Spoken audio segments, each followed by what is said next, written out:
يا رسول الله قلبي لم يزل باسمك يشتاق. الحمدللہ، اللہ کے فضل و کرم سے آج کی تراویح میں قرآن پاک کے تقریباً 9 پارے مکمل ہو گئے ہیں۔ آج ہم نے سورہ اعراف کی کچھ آیتیں پڑھا اور سورہ انفال کو شروع کیا۔ اعراف کے بارے میں تفسیر میں آیا ہے، اعراف ایک دیوار کا نام ہے۔ یہ وہ دیوار ہے جو جنت اور دوزخ کے درمیان بنائی گئی۔ اسی مقام کو مقام اعراف بھی کہا جاتا ہے۔ اس صورت میں جنت میں جانے والے اور دوزخ میں جانے والوں کے درمیان جو بات چیت ہوگی، اس بات چیت کو ذکر کیا گیا۔ اس سے معلوم یہ ہوا کہ جو لوگ جہنم میں جائیں گے، جہنم میں جانے کے بعد بھی وہ جنت کی نعمتوں کا مشاہدہ کر سکیں گے۔ وہ دیکھ سکیں گے کہ ہمارے بھائی جو ایمان لائے وہ آج کتنے اچھے مقام پر ہیں، اور جو مومن ہیں وہ کافروں کو دیکھ سکیں گے کہ یہ لوگ اللہ کی آیتوں کا انکار کرنے کی وجہ سے جہنم کی کس تباہی میں پڑے ہوئے ہیں۔ اللہ فرماتا ہے سورہ اعراف میں، وَنَادَى أَصْحَابُ الْجَنَّةِ أَصْحَابَ النَّارِ أَن قَدْ وَجَدْنَا مَا وَعَدَنَا رَبُّنَا حَقًّا فَهَلْ وَجَدْتُم مَّا وَعَدَ رَبُّكُمْ حَقًّا قَالُوا نَعَمْ۔ اللہ فرماتا ہے جنتی لوگ دوزخیوں کو پکاریں گے، جہنم میں جانے والے کافروں کو پکاریں گے اور کہیں گے کہ ہمارے رب نے ہم سے جو جنت کا وعدہ کیا تھا ہم نے وہ پا لیا ہے، تم سے جو جہنم کا وعدہ اس نے کیا تھا کیا تم نے وہ پا لیا؟ کیا مطلب ہے؟ رسول پاک صلی اللہ علیہ وسلم نے جو حدیثیں بیان فرمائی، جو قرآن کی آیتیں پڑھ کر سنائی، تقریباً کثیر آیات میں ایک ہی بات سیم ملتی ہے، وہ یہ کہ تم شرک نہ کرو، اللہ اس کے رسول پر ایمان لاؤ تو جنت میں جاؤ گے، اور اگر شرک کرو گے، کفر کرو گے تو جہنم میں جاؤ گے۔ جنت کا ٹھکانہ اس طرح ہے کہ نعمتیں ملیں گی، اور جہنم ایسا ٹھکانہ ہے کہ وہاں پر اللہ کا غضب ملے گا۔ تو اس دن جنتی لوگ پکار پکار کر کے کہیں گے، ونادا، ندا دیں گے، پکاریں گے اور کہیں گے کہ کیا ہمارے رب نے جو تم سے وعدہ کیا تھا کہ جہنم میں داخل کرے گا وہ وعدہ پورا ہوا؟ وہ کہیں گے قالوا نعم، وہ کہیں گے ہاں، اللہ رب العزت نے جو وعدہ کیا تھا وہ وعدہ پورا کیا ہے، تم آج جنت میں ہو، ہم جہنم میں ہیں۔ فَأَذَّنَ مُؤَذِّنٌ بَيْنَهُمْ اللَّعْنَةُ اللَّهِ عَلَى الظَّالِمِينَ۔ اتنے میں ایک پکارنے والا پکارے گا اور کہے گا اللہ کی لعنت ہو ان ظالموں پر دنیا میں رہ کر کفر کیا کرتے تھے۔ اور آگے کی کچھ آیتوں میں جنتیوں اور جہنمیوں کی باتیں اللہ فرماتا ہے، وَبَيْنَهُمَا حِجَابٌ۔ اس سے ایک سوال ابھرتا ہے ذہن میں کہ جب جنتی اور جہنمیوں کی باتیں آپس میں ہو رہی ہیں تو کیا ایک دوسرے کے وہ اتنا قریب ہوں گے کہ ایک ہی جگہ پر ہوں؟ کیونکہ بات چیت کرنے کے لیے زیادہ فاصلہ نہیں ہوتا ہے، قریب ہی ہونا چاہیے، تو جنت سے وہ اتنے قریب ہوں گے کیا؟ اللہ جواب دیتا وَبَيْنَهُمَا حِجَابٌ، ان کے درمیان ایک پردہ ہے، ایک حجاب ہے، ایک دیوار ہے۔ ارشاد فرماتا وَعَلَى الْأَعْرَافِ رِجَالٌ يَعْرِفُونَ، اسی کو اعراف کہا جاتا ہے۔ اللہ فرماتا ہے رجال یعرفون کلم بسیماہم، ان میں سے اعراف یعنی اس دیوار پر کھڑے ہو کر اپنے جان پہچان والے کافروں کو مخاطب کر کے وہ کہیں گے۔ اللہ اکبر۔ آج بہت سارے آپ کے دوست ہوں گے جو کفر کیے ہوں گے، جو کافر ہیں، مسلم نہیں ہیں، نان مسلم ہیں۔ قرآن کہتا ہے کہ تمہاری جان پہچان کے کافروں کو تم وہاں دیکھو گے کہ جہنم میں جل رہے ہیں، اور کیا کہیں گے؟ سلام علیکم لم يدخلوها وهم يطمعون، بلکہ وہ کہیں گے ان سے کہ تم پر سلامتی ہو، تم جنت میں داخل کیے گئے اور آرام سے رہ رہے ہو۔ اور آگے کچھ آیتیں چھوڑنے کے بعد نیچے اللہ تعالیٰ ارشاد فرماتا ہے صفحے کے آخر میں کہ وَنَادَى أَصْحَابُ النَّارِ أَصْحَابَ الْجَنَّةِ أَنْ أَفِيضُوا عَلَيْنَا مِنَ الْمَاءِ أَوْ مِمَّا رَزَقَكُمُ اللَّهُ۔ جو جان پہچان والے کافر ہیں وہ مسلمانوں کو دیکھیں گے، جنتیوں کو دیکھیں گے وہ پکار کر کہیں گے کہ اے جنتیوں، جو رزق اللہ نے تمہیں عطا فرمایا ہے، جو پانی تم کو دیا گیا ہے، وہ تھوڑا پانی ہم کو بھی پلا دو، ان افیدوا علینا من الماء، وہ تھوڑا ہم کو بھی دے دو، او مما رزقکم اللہ، یا جو کھانے کے لیے اللہ نے نعمتیں دی ہیں وہ تھوڑی ہمیں دے دو۔ تو جنت والے اپنی جان پہچان والے کافروں کو پکار کر کہیں گے ان اللہ حرمہما علی الکافرین، اللہ نے وہ پانی بھی وہ نعمتیں بھی دونوں چیزیں کافروں پر حرام قرار دیا ہے، لہٰذا تم جہنم میں رہو گے تو جہنم کی غذا کھاؤ گے۔ جہنم کی غذا کتنی خطرناک ہے جانتے ہیں آپ؟ حدیث میں ملتا ہے کہ ایک پھل ان کو کھانے کے لیے دیا جائے گا جب بھوک لگے گی۔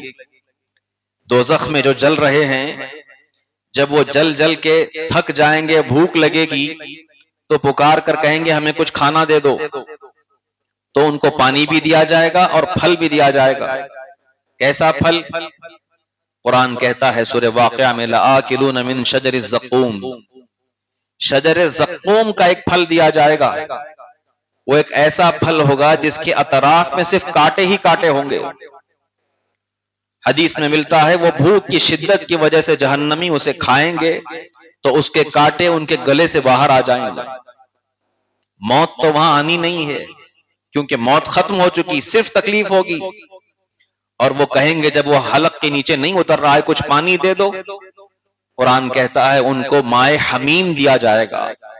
مائع حمیم یعنی اتنا گرم پانی ہوگا کہ جب اس پانی کو وہ اپنے ہونٹ کے قریب لائیں گے تو ان کا ہونٹ جل کر کے نیچے گر جائے گا۔ یہ حدیث کے الفاظ ہیں جو میں آپ کے سامنے بتا رہا ہوں۔ اور ایک اور روایت میں جب وہ پیاس کی شدت سے بلبلا اٹھیں گے اور کہیں گے کہ ہمیں کچھ پینے کے لیے دے دو، تو ان کو جہنمیوں اور دوزخیوں کا خون اور پیپ دیا جائے گا۔ اللہ تعالی جہنم کی آگ سے، جہنم سے ہم سب کی حفاظت فرمائے۔ بڑی خطرناک جگہ ہے۔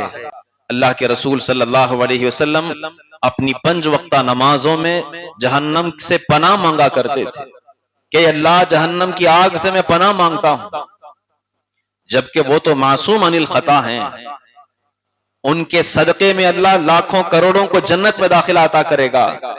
اس کے باوجود سید الانبیاء جہنم سے پناہ مانگا کرتے تاکہ امت یہ سیکھے کہ وہ اپنی دعاؤں میں جہنم سے پناہ مانگتی رہے۔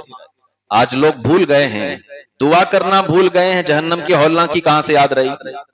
نمازوں کے بعد اللہ کی بارگاہ میں بیٹھ کر یہ دعا کیا کریں، اے اللہ جنت بھی تو نے ہی بنائی ہے، جہنم بھی تو نے ہی بنایا ہے، جہنم کی ہولناکیوں سے ڈر لگتا ہے، یہ ہمارا کمزور بدن دنیا کی یہ ہلکی آگ نہیں برداشت کر سکتا، جہنم کی آگ کیسے برداشت کر سکے گا؟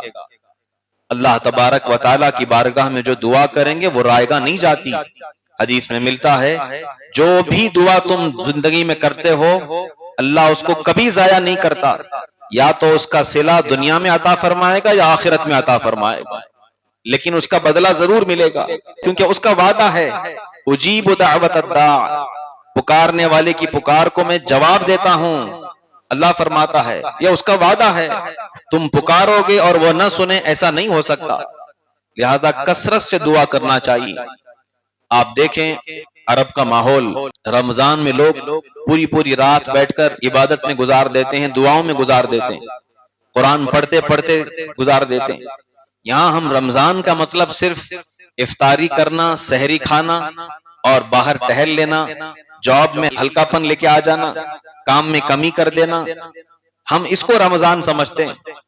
رمضان تو اللہ کی قربت کا مہینہ ہے، جتنا ہم ہو سکے اتنا ہم دعائیں کرتے رہیں اپنے لیے، مومنین کے لیے، اپنے رشتہ داروں کے لیے اور اپنے دوست و احباب کے لیے، مسلمانوں کے لیے۔ دعائیں یقیناً اللہ کی بارگاہ میں قبول ہوتی ہیں، بڑا مقام ہے دعاؤں کا۔ دوسری چیز جو آج ہم نے تلاوت کی، اللہ تبارک و تعالیٰ ایک آیت میں ارشاد فرماتا ہے وَاتْلُ عَلَيْهِمْ نَبَأَ الَّذِي آتَيْنَاهُ آيَاتِنَا فَانْسَلَخَ مِنْهَا فَأَتْبَعَهُ الشَّيْطَانُ فَكَانَ مِنَ الْغَاوِينَ۔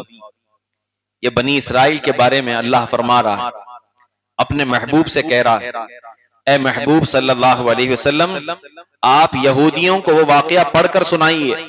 کون سا واقعہ؟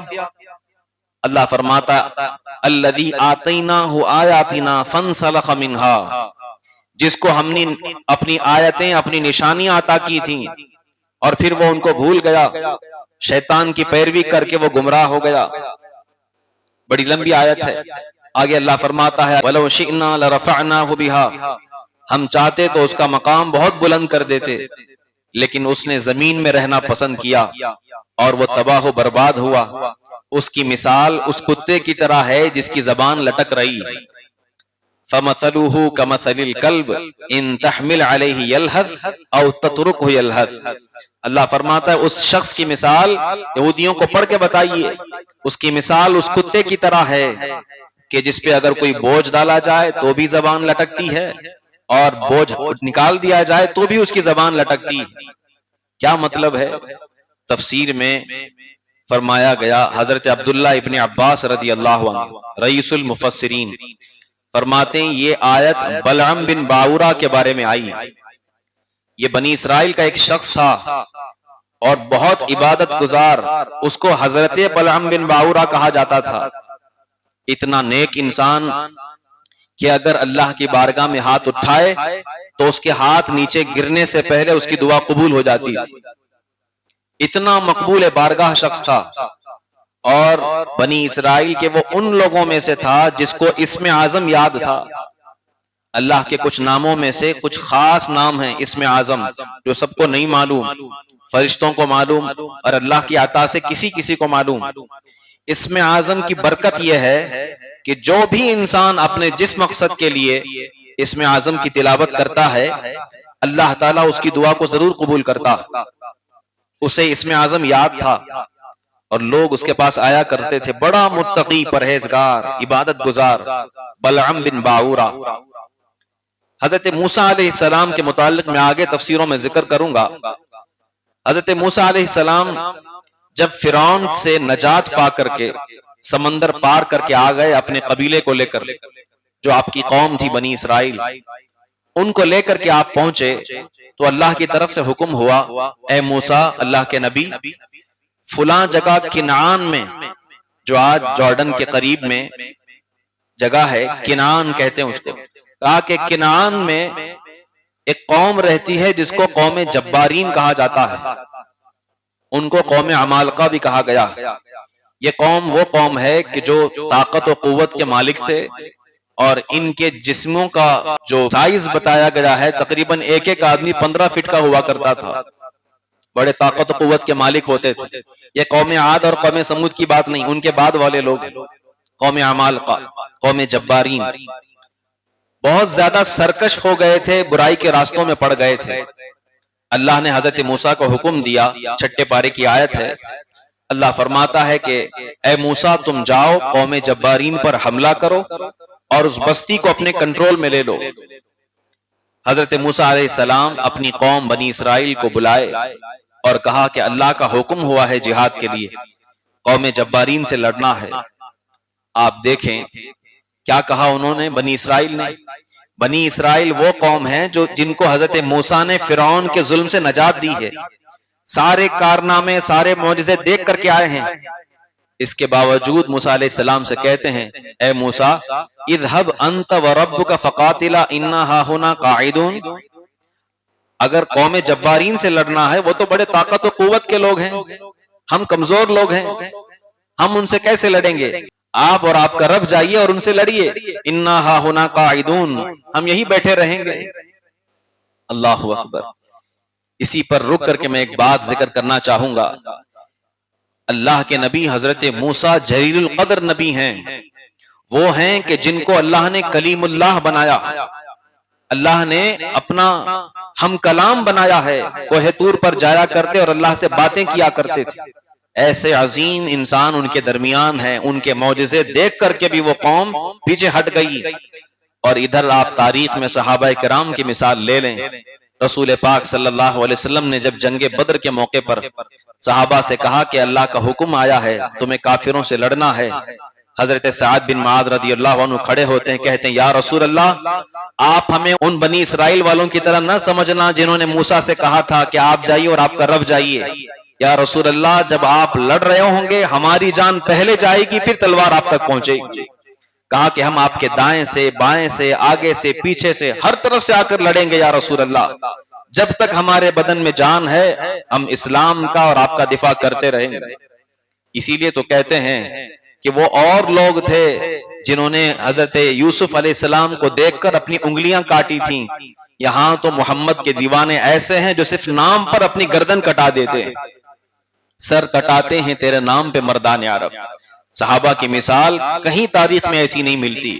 کسی نبی کے ساتھی ایسے جلیل القدر لوگ نہیں رہے. بہرحال قوم جبارین کے خلاف حضرت موسیٰ علیہ السلام اپنی قوم کو لے کر چلے.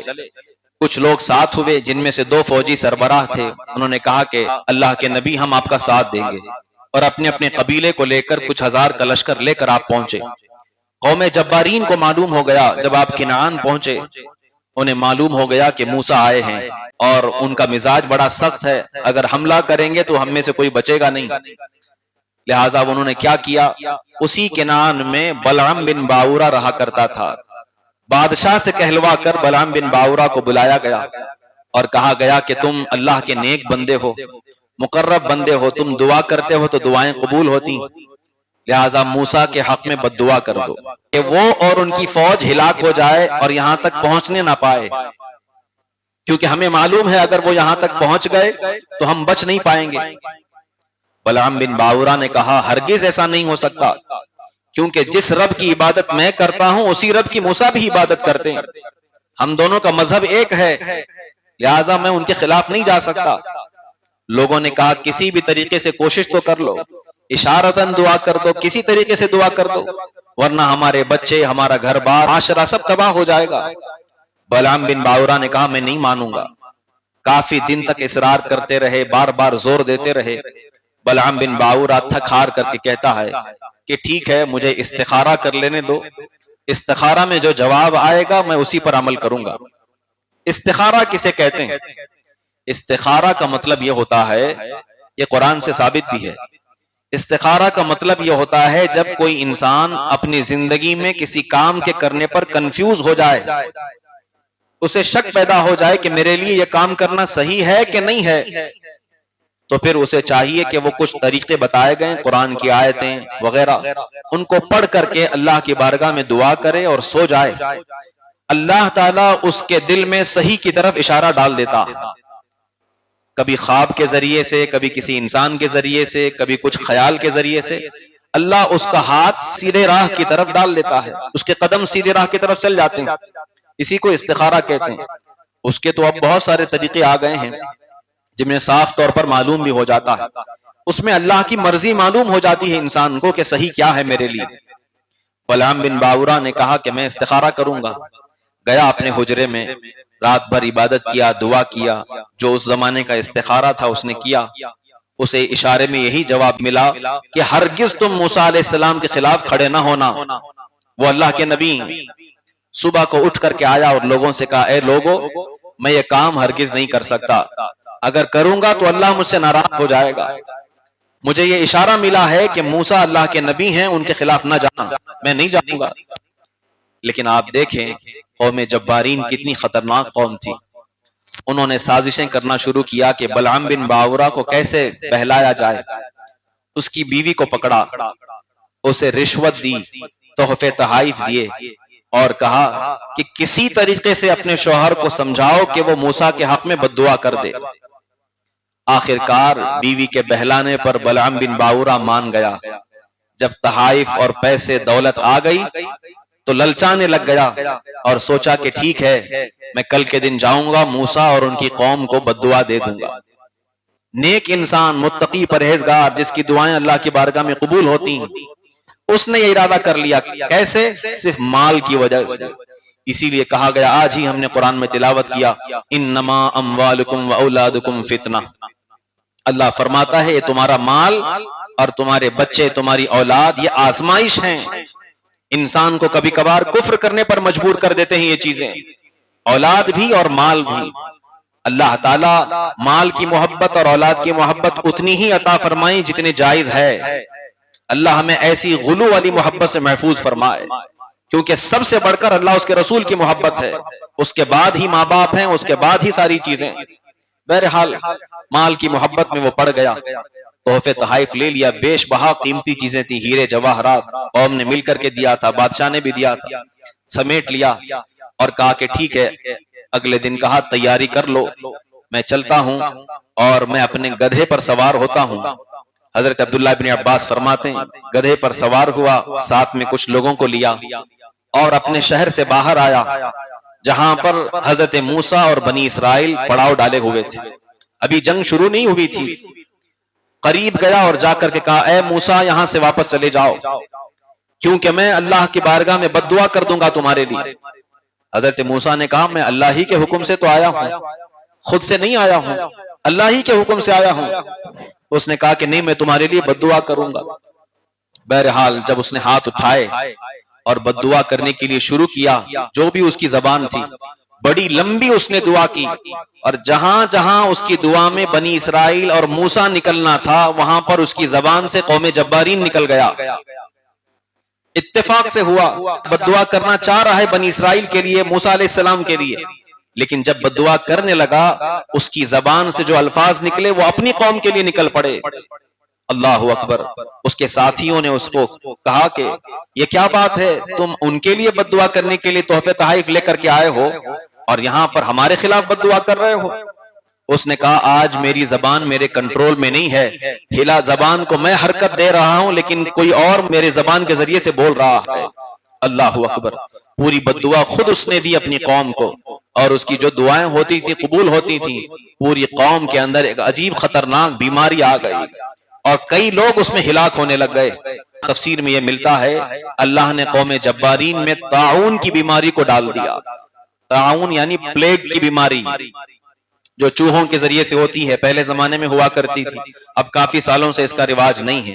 بڑی خطرناک بیماری جب کسی ایک انسان کو ہوتی، دھیرے دھیرے دھیرے پورا شہر بلکہ پورا آس پاس کے علاقہ سب کا سب تباہ و برباد ہو جاتا، ایک ساتھ درجنوں لوگوں کی موت ہوتی تھی۔